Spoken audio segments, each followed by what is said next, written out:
At para ipagdiwang ang ika-40 anibersaryo ng Voltes 5, isang exhibit din ang inilaan para sa avid fans nito. Meron ditong 25 feet na Voltes 5 statue na gawa sa fiberglass na ibinahe pa mula China. At alam nyo bang 50 tao ang kinailangang mag-vault in para ito'y mabuo? Maraming tao ang kailangang magbuhat para makuha natin yung forma niya. So, it was really a challenge pero nothing that we cannot do for the fans. Samantala, ang bahay na ito sa Pampanga ng businessman at toy collector na si Kim, nagmistulang mini museum dahil sa kanyang Voltes 5 collection. Early 80s, I was like 6-7 years old. After school, mga 5 o'clock yan. Lahat ng mga bata ng mga Pilipino, tutok sila sa TV. Lahat ng Japanese robots ng mga sikat from Japan, pinapanood namin sa Philippines.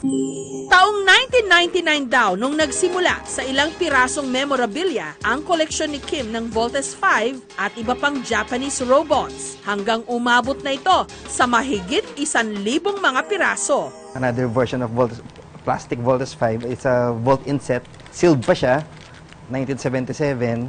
Very rare talaga to. Tansya niya, nagkakahalaga na ito ngayon ng 10 to 12 million pesos. It's a wind-up. Pwede siya maglad. Yan, sa tintoy. Kwento ni Kim, nung bata raw siya, hindi siya kailanman nabilhan ng sarili niyang robot. Humihiram lang ako sa older brother namin, si Paul. Dahil siya lang ang binibili nun. Dahil matanda na siya nun eh.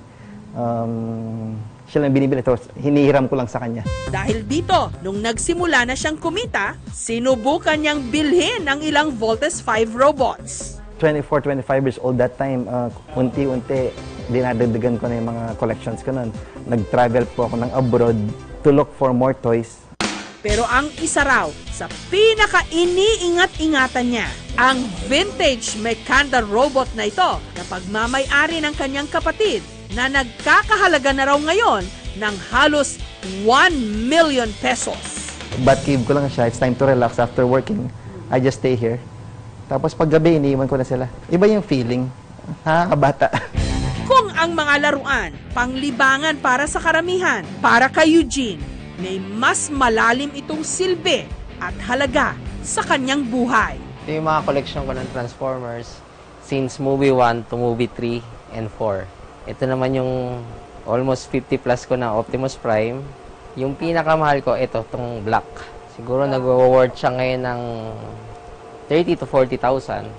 Nasa sinapupunan pa lang daw si Eugene nung siya'y iwan ng kanyang ama para magtrabaho sa Saudi Arabia. Katulad ng ibang OFW, ang tatay ni Eugene, taon-taon daw kung magpadala ng mga laruang robot. Nung bata ako, naalala ko, wala naman akong kalaro, di ba? So, pinapadala lang sa akin yung mga toys. So, ginagawa ko noon, sa ngayon, naalala ko siya. So, ginawa ko parang stress reliever ko na lang na naalala ko lang yung childhood memories ko na hindi ako makabili ng laruan. So, ngayon, napadami naman. At tuwing umuuwi ito noon sa Pilipinas, paglalaro ng robot ang bonding nilang mag-ama.